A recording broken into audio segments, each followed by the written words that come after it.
গণপতি গণেশ আর এই গণেশের 12টি অবতার সম্বন্ধে বেঙ্গলি শাস্ত্রকথায় আজকের নতুন ভিডিও গণেশের অবতার।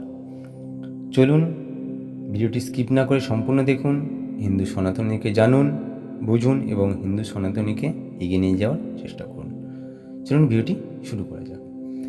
গণেশের 12টি অবতার অর্থাৎ হিন্দু পুরাণের বিভিন্ন গ্রন্থে উল্লেখিত, বিশেষত গণপতি উপনিষদ এবং পুরাণে এর অবতারগুলি ভগবান গণেশের বিভিন্ন রূপ, যেগুলি তিনি পৃথক পৃথক সময়ে দানব ও অশুভ শক্তিকে বিনাশ করার জন্য ধারণ করেছিলেন। আর এই গণেশের 12টি অবতার ও তাদের পৌরাণিক কাহিনী এক এক করে জানা যাক। প্রথমত বাল গণপতি।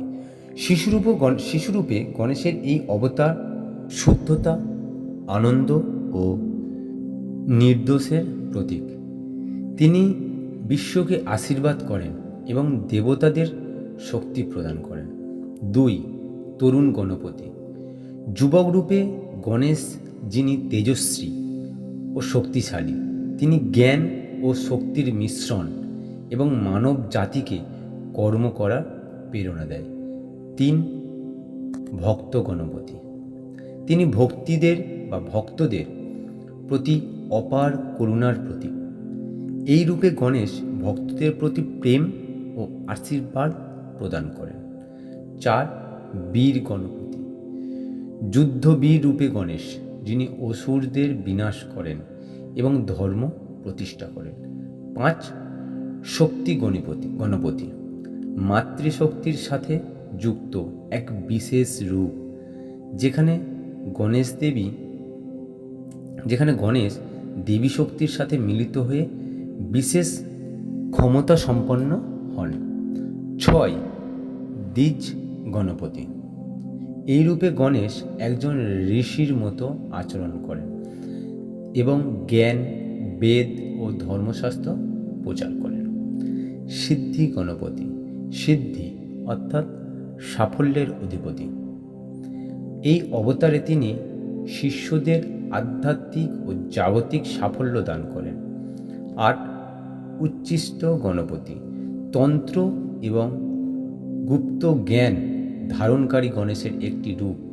এই রূপে তিনি লাল বস্ত্র পরিধান করেন এবং ভক্তদের আত্মজ্ঞান দান করেন। 9. বিহু গণপতি। সমস্ত বাধা দূরকারী রূপ। তিনি জীবনের সমস্ত বাধা ও কষ্ট দূর করে পথকে সমৃণ বা মসৃণ করেন। 10. ক্ষিপ্র গণপতি, যিনি তৎক্ষণাৎ ফল প্রদান করেন এবং ভক্তদের আকাঙ্ক্ষা পূরণ করেন। 11. হেরম্ব গণপতি। 5টি মাথাযুক্ত গণেশ, যিনি দুর্বলদের রক্ষা করেন এবং অত্যাচারীদের দমন করেন। 12. মহাগণপতি। গণেশের পরিপূর্ণ এবং সর্বশক্তিমান রূপ। এই রূপে তিনি সমস্ত দেবতার শক্তিকে ধারণ করেন এবং মহাশক্তির প্রতীক হয়ে ওঠে। আর এই 12টি অবতার বিভিন্ন সময়ে অসুর নিধন করেন এবং বিনাশ করেন, ভক্তদের রক্ষা করেন এবং ধর্ম প্রতিষ্ঠা করেন। এই ধর্ম প্রতিষ্ঠার জন্য অবতীর্ণ হয়েছিলেন।